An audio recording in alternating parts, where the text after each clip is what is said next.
Alhamdulillahirabbil alamin.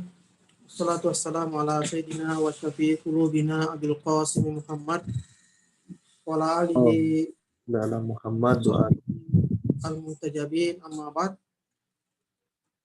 Bihaulillahi wa quwwatih. Insyaallah pada kesempatan ini kita melanjutkan kajian kitab Manahijut Tafkir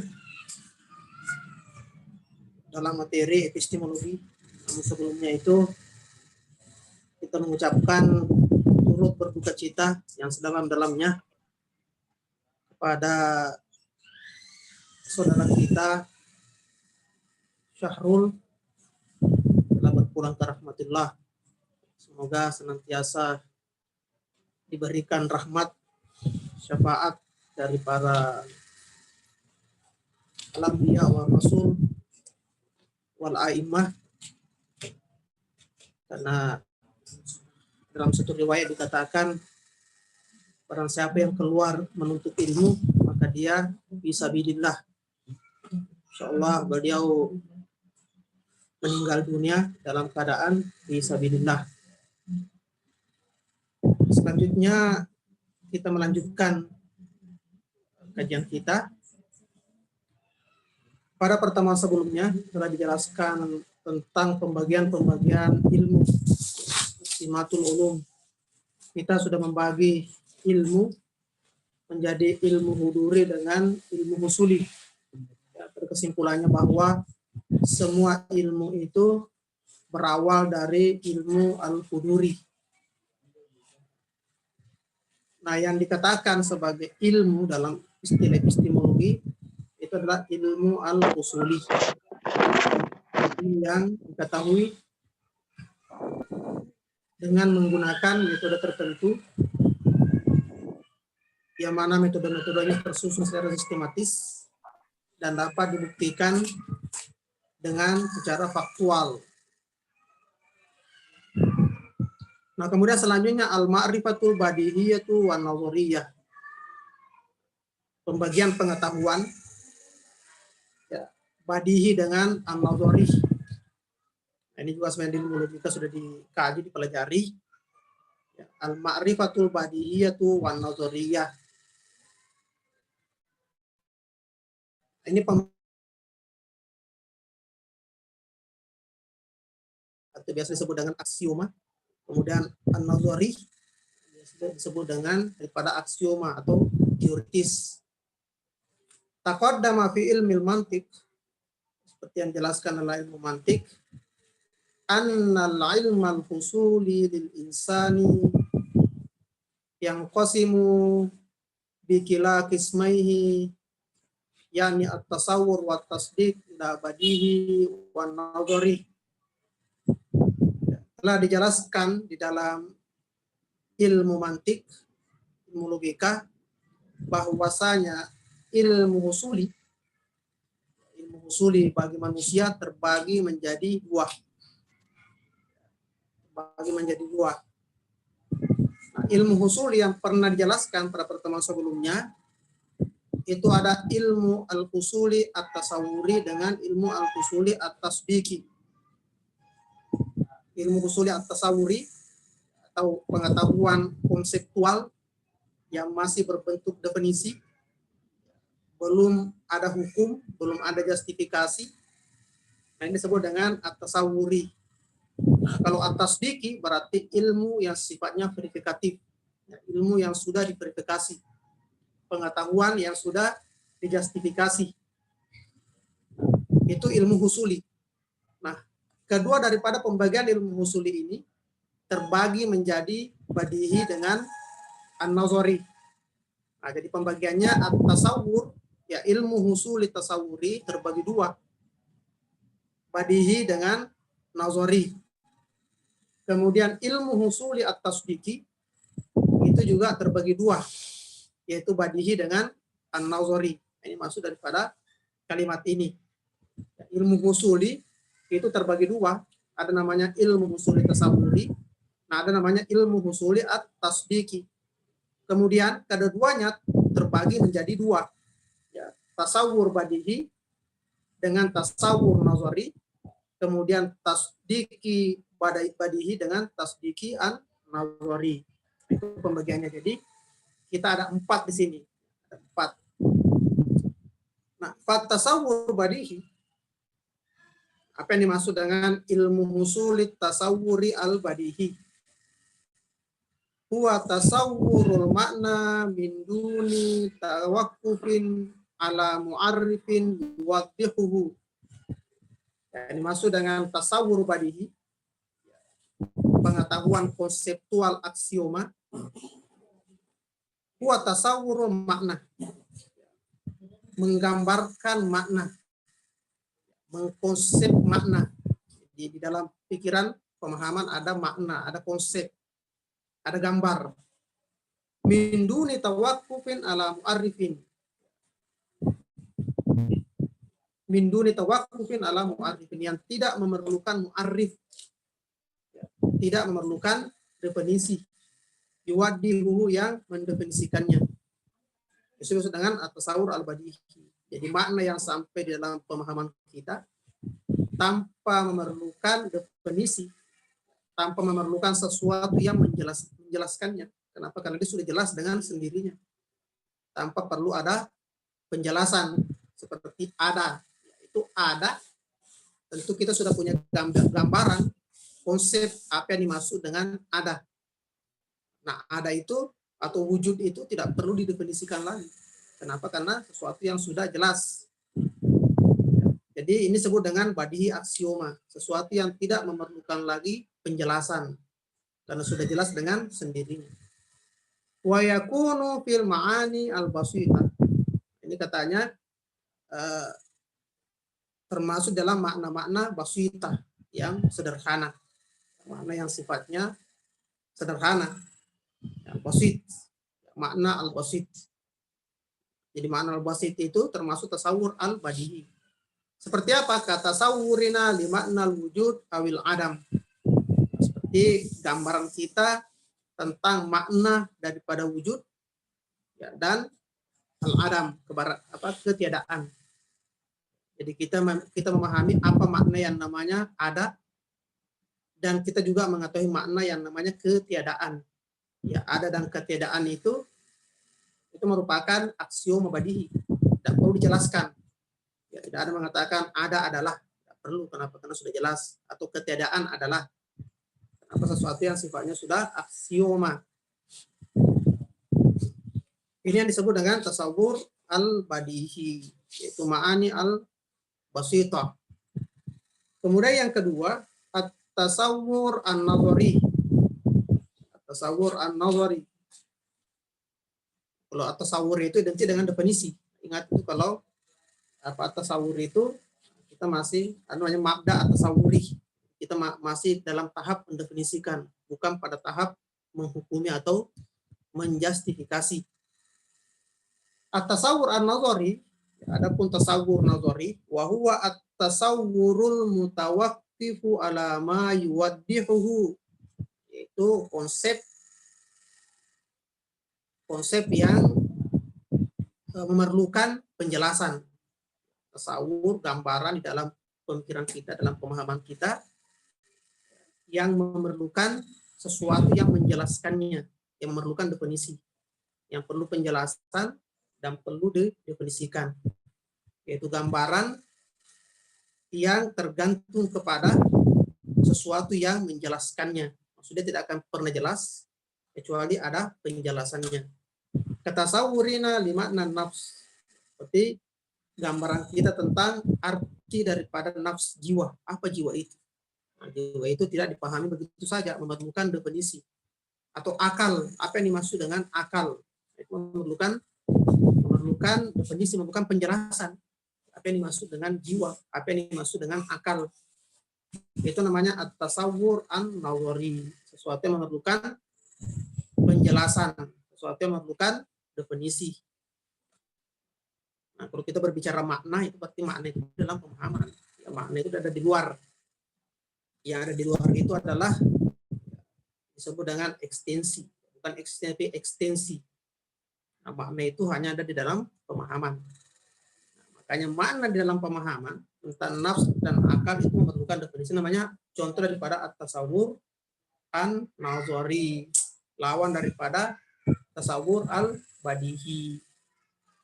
Karena ada sesuatu yang tidak perlu didefinisikan, jelas, itu namanya badihi, aksioma.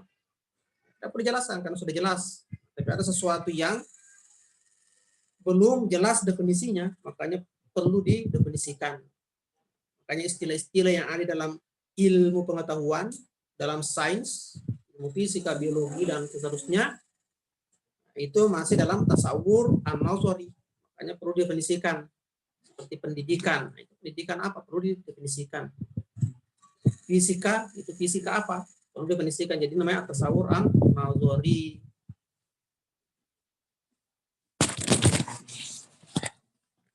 Maaf, terjatuh.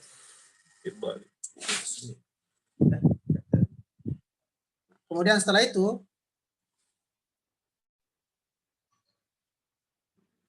ya oke. Nah, at-tasdik, kita katakan tadi ilmu usuli itu terdiri daripada ilmu tasawuri dengan at-tasdiki. At-tasawur terbagi dua, badihi dengan nazari, kemudian at-tasdik terbagi dua. At-tasdik badihi, at-tasdik an-nazari. Jadi ilmu usuli at-tasdiki al-badihi dengan ilmu usuli at-tasdiki an-nazari. Kalau bikin skema itu akan bersambung.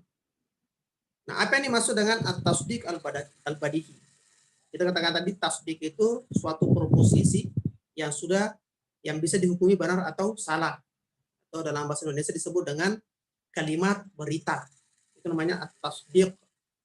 Jadi suatu kalimat yang mana kalimat itu bisa dihukumi benar dan salah. Ya, karena ada kalimat sempurna itu tidak bisa dihukumi benar atau salah. Misalkan pertanyaan, ya, di mana rumahmu? Itu kalimat sempurna, tapi itu bukan namanya proposisi, karena itu tidak bisa dihukumi benar atau salah. Atau kalimat perintah, jadi hanya kalimat berita yang disebut dengan at-tasdik, tasdik atau kalimat verifikatif yang sudah memiliki hukum. Wa huwa hukmun nafsi wa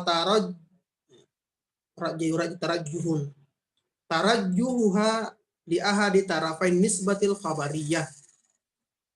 Wa huwa hukmun nafs, justifikasi. Wa tarajjuha atau menguatkan, ya, menguatkan, memilih atau menguatkan li ahadi tarafain nisbah, ya, salah satu dari dua sisi an-nisbah al-khabariyah, ya, dua sisi yang terdapat dalam kalimat berita nisbah al-khabariyah yang saya jelaskan tadi. Ada dua nisbah di situ. Misalkan Zaid pergi ke sekolah. Nah, itu ada dua nisbah di situ. Nisbah apa? Ya, benar atau salah. Menisbahkan Zaid pergi ke sekolah, ya, atau menisbahkan ketidakpergian Zaid ke sekolah. Itu namanya tarafain nisbah. Jadi terapi nisbah itu antara positif dengan negatif, maksudnya. Jadi justifikasi dengan salah satu, ya, dua sisi daripada kalimat berita, ya, jumlah khabariyah, wal iz'anu biha, wal iz'an, dan menerima kebenaran daripada proposi tersebut, min duni hajatin ila dalilin au hujjatin, tanpa memerlukan, ya, tanpa membutuhkan dalil atau hujjah, tanpa memerlukan argumentasi. Jadi kita menetapkan sesuatu, menetapkan itu apakah positif atau negatif, ya, terhadap suatu berita, suatu proposisi, suatu kasus, tanpa memerlukan dalil atau hujjah. Itu disebut dengan at-tasdik al-badihi. Itu justifikasi itu dua. Ya, justifikasi dengan positif atau dengan negatif. Ya, penetapan atau penafian, itu saja. Jadi setiap ada kalimat itu, ya, cuma dua di situ. Apakah menafikan benarnya atau tidak benarnya. Menafikan atau menetapkan. Itu namanya al-itsbat wal ijab. Ada satu kalimat atau proposisi yang mana pembuktiannya itu tidak memerlukan lagi dalil atau hujjah. Oh hujjatin liwuduhiha, karena sudah jelas. Ya, tidak perlu lagi pembuktian, langsung kita katakan ini benar, ini salah, tanpa perlu ada dalil atau hujjah. Kenapa? Karena sudah jelas. Katarjihiha litarafis thubuti fin nisbatil khabariyah, seperti halnya kita membenarkan sisi penetapan dari proposisi al-kul a'zamu minal juz. Contohnya al-kul, bahwa semua itu lebih besar daripada sebagian. Al-kul a'zamu, al-kul itu semua, keseluruhan. A'zamu itu lebih besar daripada sebagian. Nah, ini namanya as-subut, ya, menetapkan akan kebenarannya. Ditara fi subut fi nisbatil khabariyah. Itu menetapkan bahwa ini benar. Tidak perlu lagi dalil. Apa dalilnya? Bahwa semua itu lebih besar daripada sebagian, tidak perlu lagi dalil. Orang yang akalnya normal, dia akan menetapkan, ya, kalimat atau proposisi ini, ya, dengan isbat atau mengatakan bahwa ini adalah suatu kebenaran tanpa memerlukan lagi dalil. Tidak perlu bertanya kenapa. Ya, tidak ada lagi pertanyaan kenapa di situ. Ya, kenapa? Karena ini sesuatu yang sudah jelas, tidak perlu lagi pembuktian. Kalau ada kata kenapa, itu pasti berarti sesuatu yang masih perlu pembuktian. Nah, ini namanya at-tasdiq al-badihi. Contohnya seperti dua lebih banyak daripada satu. Tidak perlu pembuktian, tidak perlu dibuktikan. Apa buktinya bahwa dua lebih banyak daripada satu? Ini terbukti dengan sendirinya.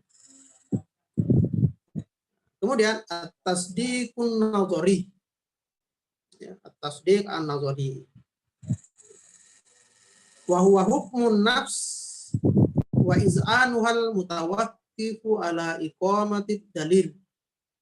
Hukmun nafs, justifikasi, ya, terhadap justifikasi dan menerima suatu proposisi tetapi berdasarkan dengan dalil. Dengan dalil. Namanya tasdik an-nazari. Jadi suatu proposisi diterima, apakah itu penetapan atau penafian, ya, dengan berdasar kepada dalil, berdasar kepada argumentasi. Jadi menerima suatu berita, membenarkan, menetapkan atau menafikan suatu informasi, suatu kalimat berita, suatu proposisi, ya, dengan berdasarkan kepada dalil atau argumentasi. Kama fi qadiyati an-nafsu mujarradatun. Seperti pada proposisi mengatakan jiwa itu abstrak, ya, jiwa itu imaterial. Nah, ini perlu pembuktian. Ya, apa buktinya bahwa jiwa itu, ya, mujarrad, ya, tidak terikat oleh ruang dan waktu, disebut dengan imaterial. Nah, ini perlu pembuktian, perlu argumentasi. Beda tadi kalimat yang mengatakan dua lebih banyak daripada satu, itu juga kalimat berita, tapi tidak memerlukan dalil, itu disebut dengan badihi. Tapi kalau mengatakan jiwa, ya, mujarrad, nah, itu tentu memerlukan dalil, memerlukan pembuktian. Nah, secara jelas membedakan antara ilmu husuli, at-tasdiq, at-tasawur, al-badihi an-nazari, ilmu husuli at-tasdiqi, al-badihi an-nazari. Wa huna yahsunul isyaratu ila kaunil ulumil badihiyati hiya ra'su malil insani. Ini saya sebaiknya mengisyaratkan juga bahwasanya pengetahuan yang badihi, al-ulum al-badihiyah, di sini ulum itu meminjam istilah, terusnya itu al-ma'arif al-badihiyah, karena sebenarnya sesuatu yang badihi itu masih dalam kategori pengetahuan, belum sampai pada kategori ilmu dalam istilah epistemologi. Yaitu saya mengatakan al-ulum al-badihiyah berarti al-ma'arif al-badihiyah. Hiya ra'su malil insan. Nah, ini merupakan modal daripada manusia, rasumal, modal. Maksudnya asas daripada segala pengetahuan. Jadi semua pengetahuan yang memerlukan pembuktiannya itu kenapa, itu harus sampai kepada suatu proposisi yang mana di situ tidak ada lagi pertanyaan kenapa. Ya, karena kenapa sudah jelas. Jadi kalau apa namanya mengatakan Tuhan ada, ya, itu adalah tasdiki nazari, memerlukan argumentasi, memerlukan pembuktian, memerlukan bukti. Apa bukti keberadaan daripada Tuhan? Nah, itu nanti muncul pertanyaan lagi dan seterusnya sampai kepada al-badihi. Misalnya kenapa Tuhan satu? Itu adalah tasdik an-nazari, perlu pembuktian. Makanya muncul namanya ilmu ketuhanan. Di situ memerlukan pembuktian, harus dibuktikan Tuhan satu. Kenapa Tuhan satu? Misalkan kalau Tuhan ya itu dua, maka Tuhan pertama dibatasi oleh Tuhan yang kedua. Tuhan kedua dibatasi oleh Tuhan yang pertama. Ada yang dimiliki oleh Tuhan pertama, tidak dimiliki oleh Tuhan yang kedua. Nah, itu menunjukkan bahwa Tuhan terbatas. Nah, kalau Tuhan terbatas, nah terus kenapa kalau Tuhan terbatas? Itu bukan Tuhan namanya. Ya, sehingga terjadi namanya kontradiksi. Kita katakan Tuhan dan juga bukan Tuhan. Tuhan dan bukan Tuhan, maka mustahil Tuhan itu lebih daripada satu. Nah, kalau kita katakan Tuhan lebih daripada satu, konsekuensinya adalah istima'un nakidain. Kita katakan Tuhan dan bukan Tuhan. Maka itu mustahil. Nah, sudah sampai di sini, itu tidak ditanyakan lagi. Ya. Kenapa istima'un nakidain itu tidak boleh, mustahil? Karena kenapa itu sudah badihi. Bahwa tidak mungkin saya mengatakan saya manusia dan bukan manusia pada saat yang sama. Tidak mungkin mengatakan si A Tuhan dan bukan Tuhan pada saat yang sama. Itu namanya kontradiksi. Akan mengatakan tidak mungkin kita menghukumi sesuatu dengan hukum yang kontradiksi. Nah, makanya mengatakan bahwa semua ilmu itu kembali kepada al-badihi, ilmu aksioma. Nah, ini adalah modal daripada ilmu itu. Jadi untuk menyusun satu ilmu itu diawali daripada ilmu aksioma, ilmu yang tidak memerlukan ilmu. Ya, dimulai dari situ, sesuatu yang tidak memerlukan penjelasan. Kemudian dikembangkan untuk sampai kepada ilmu yang teoritis. Wa asasu ma'arifil lati tabtani 'alaiha. Wa asasu ma'arifil lati tabtani 'alaiha. Dan menjadi asas daripada pengetahuan manusia. Yang mana pengetahuan lainnya dibangun daripada pengetahuan yang badihi itu. Jadi inilah bangunan dasar, fondasi daripada pengetahuan manusia, yaitu pengetahuan yang sifatnya badihi. Jadi awal daripada badihi. Makanya dalam berargumentasi itu juga kembali kepada ilmu yang badihi atau aksioma. Li'anna tasdika biha yakunu zatiyan. Karena verifikasi atau justifikasi terhadap proposisi yang sifatnya badihi, ya sifatnya aksioma itu zatiyan. Zatiyan artinya tidak terpisah dengan dirinya. Tasdik. Jadi pembenarannya itu tidak melalui perantara. Justifikasi terhadap sesuatu yang badihi itu tidak melalui lagi perantara argumentasi atau perantara yang lain. La yahtaju ila wasitatin kharijatin antarafaiha. La yahtaju ila wasit, tidak memerlukan perantara, ya perantara yang sifatnya eksternal dari kedua sisinya, ya antarafaiha, tarafaiha, apakah itu dari sisi maudhu'nya, subjeknya, atau dari sisi mahmulnya, atau dari sisi predikatnya, tidak memerlukan perantara. Ya. Dia akan ditetapkan dengan sendirinya tanpa memerlukan perantara. Fala tahtaju ila kasbin wa nadharin. Ini juga tidak memerlukan lagi kasbun wa nadhar. Tidak memerlukan pencarian, tidak memerlukan nazar, tidak memerlukan proses berpikir, tidak memerlukan argumentasi. Ini dimaksud dengan ilmu badihi dengan ilmu an-nazari. Jadi ilmu itu semuanya harus berpangkal kepada ilmu al-badihi. Jadi orang wajar bertanya, berhak untuk bertanya kenapa sebelum sampai kepada proposisi yang sifatnya badihi. Sudah sampai di badihi, maka pertanyaan kenapa sudah tidak ada. Seperti yang saya contohkan tadi mengenai masalah ketauhidan. Ya, ada proposi mengatakan Tuhan satu. Kenapa Tuhan satu? Karena kalau Tuhan dua, maka Tuhan pertama dibatasi oleh Tuhan kedua dibatasi oleh Tuhan yang pertama. Nah, kenapa kalau Tuhan pertama dibatasi oleh Tuhan kedua dan sebaliknya? Nah, kalau seperti begitu berarti Tuhan terbatas. Kenapa kalau Tuhan terbatas? Ya, kalau Tuhan terbatas, ya berarti ada yang membatasi. Ada Tuhan yang membatasi.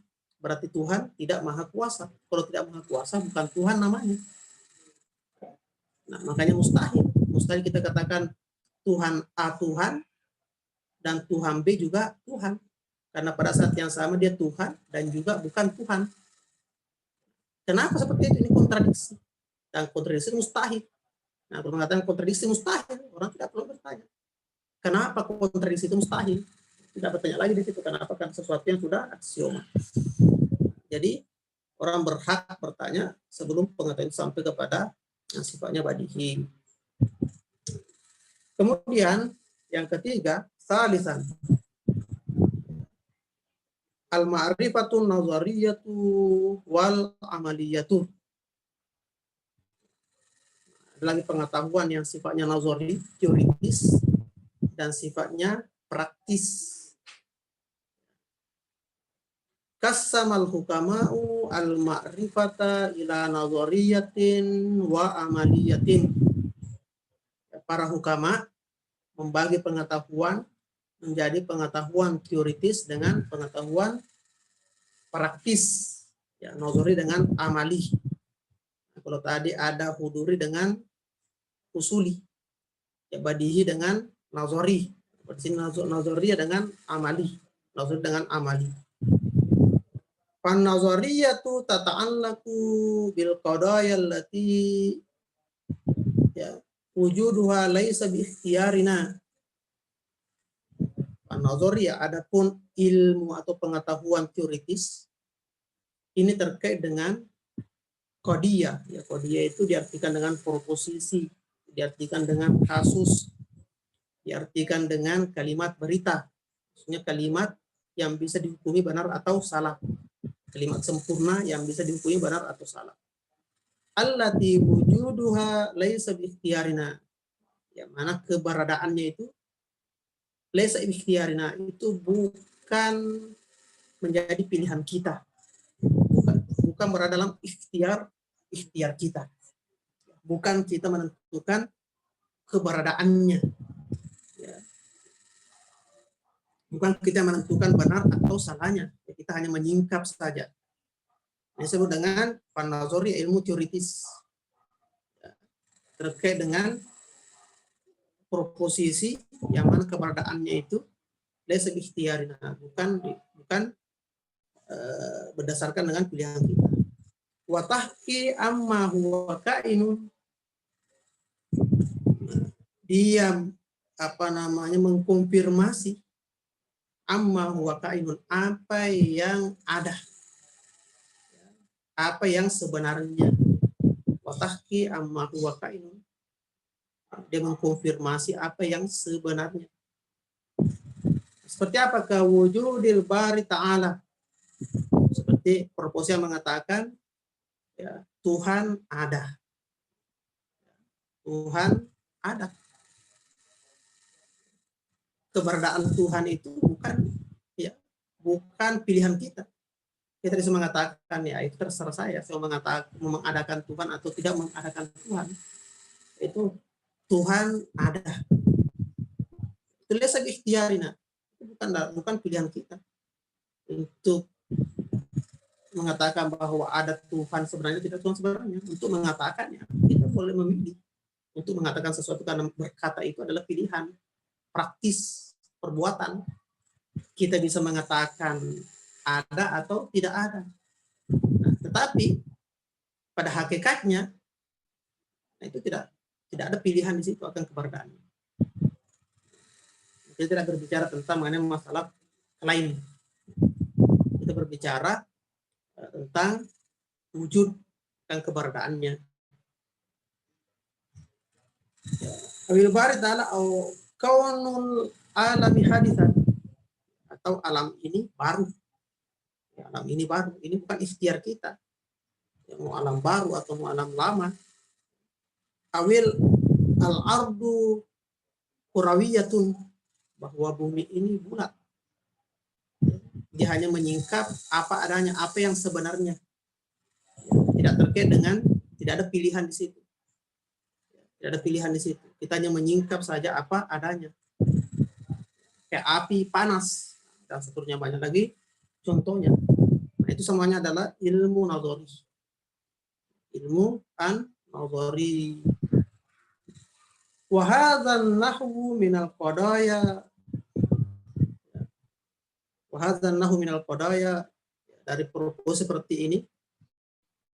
Tusyakkilu fi majmu'iha al-ulum ats-tsalatsata al-haqiqiyyata lil hikmatin nadhariyah. Inilah yang membentuk, secara global membentuk tiga ilmu, ya, al-haqiqiyyah lil hikmatin nadhariyah. Wahiyya riyadiyat, itu matematika. Wa tabiiyat, tabiat, ilmu alam, fisika. Wal ilahiyat, ilmu ketuhanan. Bitafsilil mazkur fi kutubil hikmatih, seperti yang dijelaskan secara terperinci dalam kitab-kitab hikmah. Jadi proposisi ilmu an-nazari, nah itulah yang membentuk tiga kumpulan ilmu. Jadi ilmu itu kembali kepada tiga klasifikasi ilmu. Ya, klasifikasi ilmu yang pertama matematika, terus yang kedua ilmu alam, terus yang ketiga ilmu ketuhanan. Seperti kedokteran itu masuk dalam ilmu tabiiyat. Ya, biologi masuk dalam ilmu tabiiyat, ya, terkait dengan materi. Walilahiyat terkait dengan metafisika. Wa qimatu hadzal ma'arif. Jadi ilmu-ilmu tadi itu yang ada di bawah daripada fisika, matematika maupun ilmu ketuhanan, ilmu tauhid, ya, itu semuanya masuk dalam kategori ilmu teoritis. Ilmu teoritis. Yang mana di situ kita mencari benar atau salah. Ya, proposisi yang ada di dalamnya itu benar atau salah. Di situ akal hanya menyingkap saja, bukan dia membentuk. Bukan dia membentuk bahwa bumi ini bundar. Bukan pemahaman kita yang membentuk bumi ini bundar, tapi bumi itu bundar sejak adanya. Ya, sebelum kita mengetahuinya, itu bumi sudah bundar. Ya, bukan pengetahuan kita yang membentuk teori itu. Ya, pengetahuan itu, hakikat itu. Ya. Bukan berarti sebelum manusia mengatakan bahwa bumi ini bulat, bumi itu tidak bulat. Nanti setelah orang mengatakan bahwa bumi itu bulat, ada proposal yang mengatakan bumi itu bulat, baru bumi menjadi bulat. Bukan seperti itu. Tapi bumi itu sudah bulat sebelum diketahui oleh manusia. Akal manusia hanya menyingkap saja. Sama Galileo, waktu dia dipaksa untuk bertobat karena mengatakan bahwa bumi itu bulat, dianggap murtad karena bertentangan dengan yang dipahami oleh kaum religius, pendeta dalam memahami Injil yang mengatakan bumi itu datar, sehingga dipaksa untuk bertobat. Lalu mengatakan, ya meskipun saya mengatakan bumi ini datar, tetap saja bumi itu tetap bulat. Karena tidak ada artinya saya mengatakan bumi datar, padahal faktanya, realitasnya bumi itu bulat. Ini terkait dengan pengetahuan yang sifatnya teoritis. Wa qimatu hadhil ma'arif an-nazariyah takmunu fi kashfiha 'anil waqi'. Dan nilai, kita berbicara tentang nilai pengetahuan. Wa qimatu hadhil ma'arif, nilai daripada pengetahuan teoritis ini takmunu fi kashfiha 'anil waqi'. Itu menyingkap hakikat, dia hanya menyingkap saja, akal hanya menyingkap. Ya, karena kenapa? Sesuatu yang sudah ada. Kemudian akal hanya menyingkap saja. Wa kamalul, ya, misalkan tentang, terus diberikan contoh lebih banyak, ya, selesai. Wa qimatu hadzal ma'arif an-nadhariyah takmunu fi kashfi 'anil waqi'. Wa kamalul insani innama yakunu fi tahsilil ilmi biha ala ma hiya alaihi fil waqi' wa nafsil amr. Nah, adapun kesempurnaan manusia, kesempurnaan intelektual manusia, innama yakun, itu hanya bisa didapatkan, diraih fi tahsilil ilmi, ya, dengan menuntut, ya, dengan mencari ilmu, ya, mencari ilmu ala ma hiya alaihi, ya, sebagaimana adanya, ya, menyingkap realitas sebagaimana adanya. Itu adalah kesempurnaan intelektual manusia. Ya, dia mengetahui sesuatu sebagaimana adanya. Jadi semakin banyak realitas yang disingkap oleh manusia, maka manusia itu akan semakin sempurna. Ya, jadi kesempurnaan manusia itu, ya, diukur dari banyak atau sedikitnya pengetahuannya. Semakin banyak dia mengetahui sesuatu, maka dia juga semakin sempurna. Semakin sempurna berarti juga semakin bahagia. Apa? Karena kenikmatan spiritual itu merupakan juga kenikmatan, ya, tidak bisa dibandingkan dengan kenikmatan materi. Ya, kenikmatan materi itu kenikmatan yang paling rendah, ya, sangat relatif. Tapi kenikmatan intelektual, kita tidak tahu kemudian menjadi tahu, itu kenikmatannya itu jauh lebih tinggi dibanding kenikmatan materi. Tidak punya uang kemudian punya uang, nikmat. Tetapi dibandingkan tidak tahu kemudian menjadi tahu, itu nikmatnya jauh lebih tinggi. Banyak orang belajar itu bukan mencari uang, ya, bukan belajar kuliah supaya sarjana tadi mau bekerja supaya dapat gaji supaya bisa makan. Orang belajar itu untuk mendapatkan ilmu, karena ilmu sendiri itu merupakan kesempurnaan bagi manusia. Itu kenikmatan intelektual. Masa Anda menjadikan alat, ya, yang lebih tinggi nilainya untuk mendapatkan sesuatu yang nilainya rendah, ya. Atau orang kenikmatan spiritual, nah itu kenikmatan spiritual itu kenikmatan lebih tinggi daripada kenikmatan intelektual, ya. Tetapi alangkah tidak alangkah naifnya itu kalau kenikmatan spiritual itu justru digunakan untuk mendapatkan kenikmatan materi.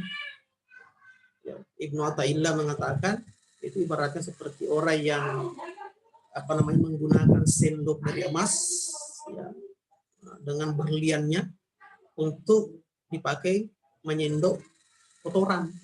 Itu jadi spiritual digunakan untuk mencari materi, intelektual digunakan untuk mencari materi. Nah, ini sesuatu yang tidak tepat, karena kenikmatannya itu lebih tinggi.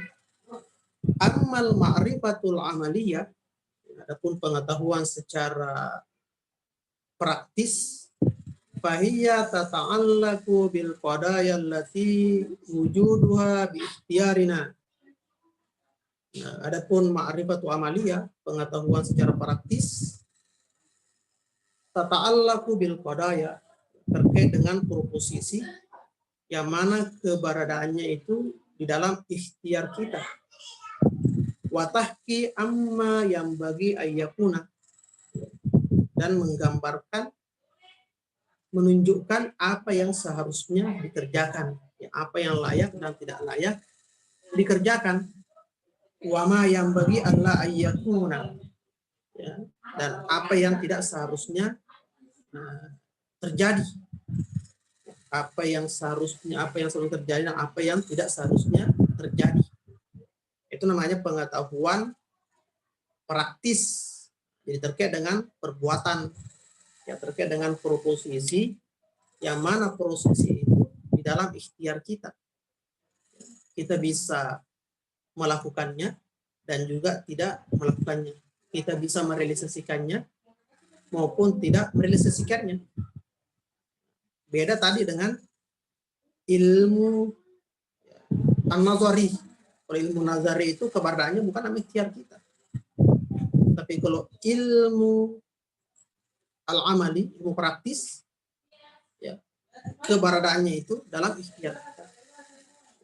Kita mau mendapatkan kebaikan atau tidak mendapatkan kebaikan. Kita melakukan kebaikan atau melakukan keburukan, itu dalam ikhtiar kita. Ya. Mithlu husnul adli wa kubhil zulmi. Seperti baiknya adil dan buruknya kezaliman. Buruknya kezaliman. Bahwa semua keadilan itu baik dan semua kezaliman itu adalah buruk. Itu yang menjadi dasar dalam ilmu praktis karena terkait dengan perbuatan. Jadi keberadaan daripada proposisi itu di tangan kita. Makanya inilah dipertanggungjawabkan. Kenapa terkait dengan perbuatan? Nilainya benar apa baik atau buruk? Baik atau buruk? Makanya orang berbuat baik itu dapat pahala, berbuat buruk dapat dosa. Tapi dalam ilmu teoritis itu tidak ada yang namanya yang baik dan buruk, yang ada hanya benar dan salah. Benar dan salah itu tidak terkait dengan pahala dan dosa. Itu ilmu teoritis. Belajar matematika, kemudian menjawab pertanyaan banyak salah, itu tidak ada dosanya. Kenapa? Karena itu adalah sesuatu teoritis, sifatnya teori. Tidak terkait dengan pahala dan dosa. Paling kalau dosanya karena malas belajar. Ya, malasnya belajar yang memiliki nilai dosa.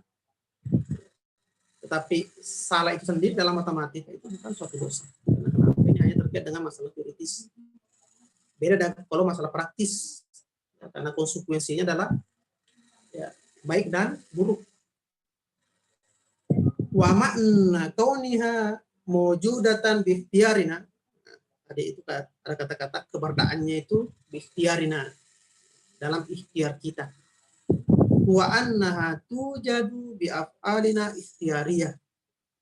Karena itu ada di dalam perbuatan kita secara ikhtiar. Di dalamnya ada pilihan mengerjakan dan tidak mengerjakan. Walaysa laha ayyujudin qabla dzalik, dan dia tidak memiliki keberadaan ya, sebelum daripada itu. Ya, perbuatan dulu ada, ya, ada ikhtiar, kemudian muncullah perbuatan. Jadi ikhtiar dulu ada. Ya, untuk bersedekah awalnya itu ada pengetahuan, kemudian muncullah pilihan antara bersedekah dengan tidak bersedekah, antara belajar dengan tidak belajar. Nah, ada pilihan di situ.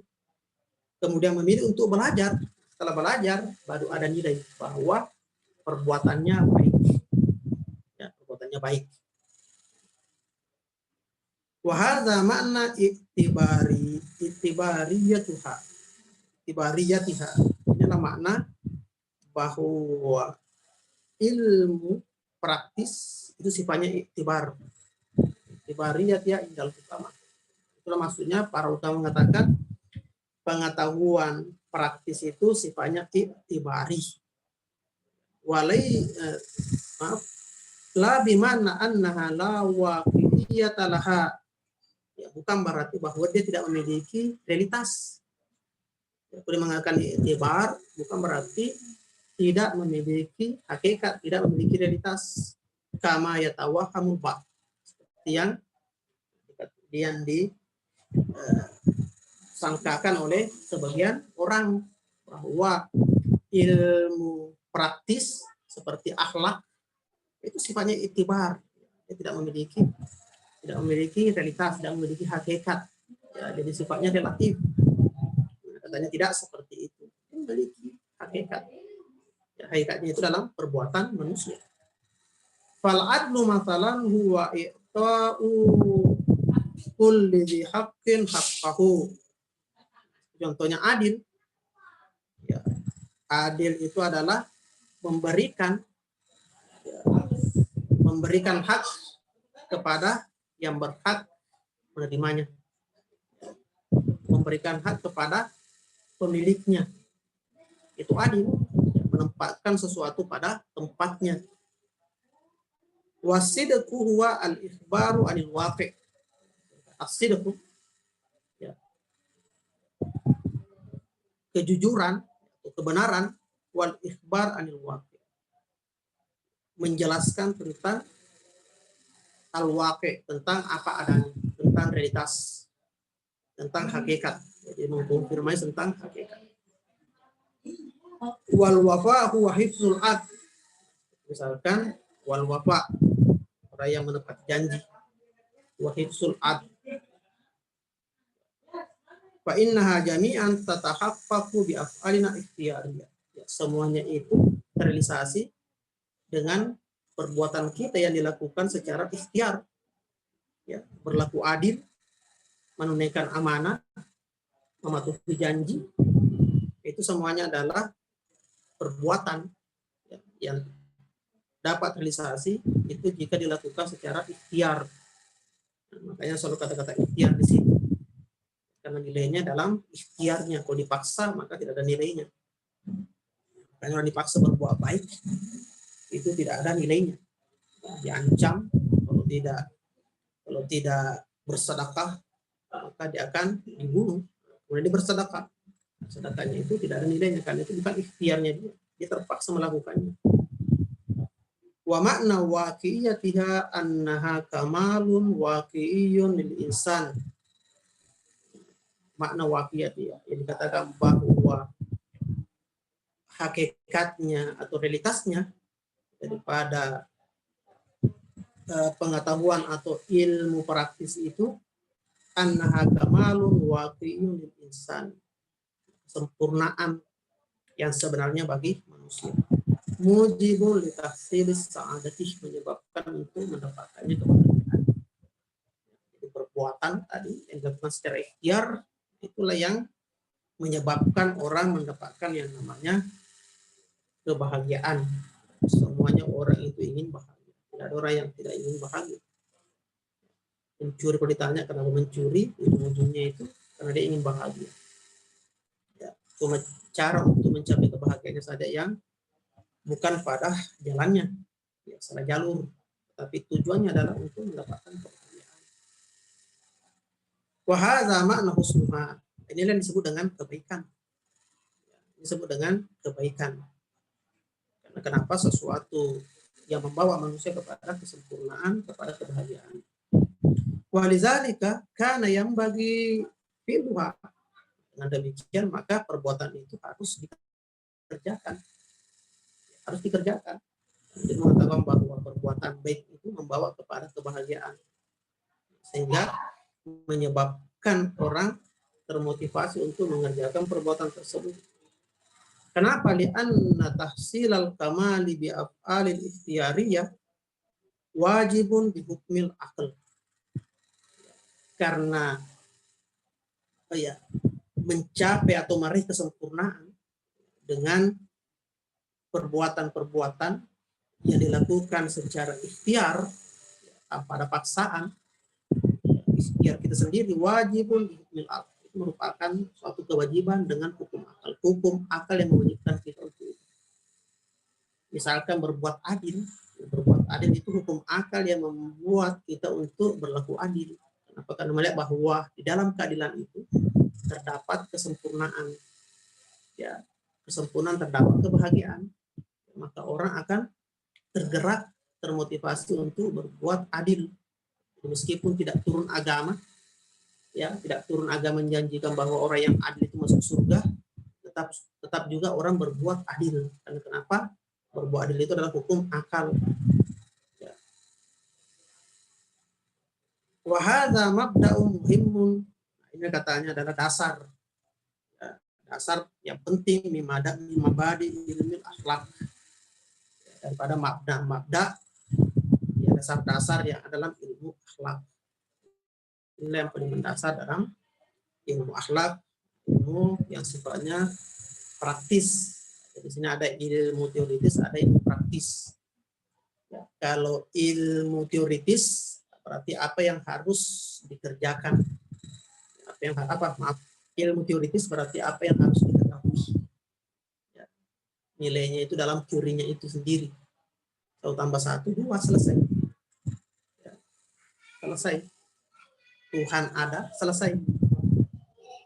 Tetapi ilmu praktis terkait dengan apa yang harus dikerjakan.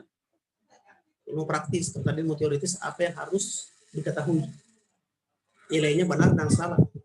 Kalau ilmu praktis, apa yang harus dikerjakan. Nilainya baik dan buruk. Mungkin saja materi kita hari ini.